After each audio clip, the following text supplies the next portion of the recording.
اعوذ باللہ من الشیطان الرجیم بسم اللہ الرحمن الرحیم۔ پیارے دوستو السلام علیکم۔ اس ویڈیو میں آپ کو پیارے نبی صلی اللہ علیہ وسلم کا جمعے کے متعلق بہت ہی اہم بیان بتانے جا رہا ہوں۔ ہم سے ابو الیمان نے بیان کیا، انہوں نے کہا کہ ہمیں شعیب نے خبر دی، انہوں نے کہا کہ ہم سے ابو الزناد نے بیان کیا، ان سے ربیعہ بن حارث کے غلام عبد الرحمن بن حرمز ارج نے بیان کیا کہ انہوں نے ابو ہریرہ رضی اللہ تعالیٰ عنہ سے سنا، اور آپ رضی اللہ تعالیٰ عنہ نے نبی کریم صلی اللہ علیہ وسلم سے سنا۔ آپ نے فرمایا کہ ہم دنیا میں تمام امتوں کے بعد ہونے کے باوجود قیامت میں سب سے آگے رہیں گے۔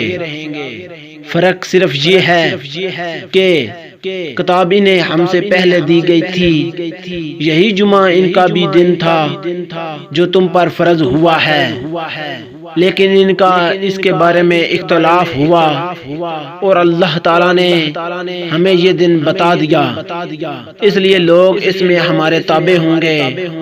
یہود دوسرے دن ہوں گے اور نصار تیسرے دن۔ ویڈیو اچھی لگی ہو تو پیارے دوستو شیئر ضرور کریں اور لائک بھی کر دیں۔ خدا حافظ۔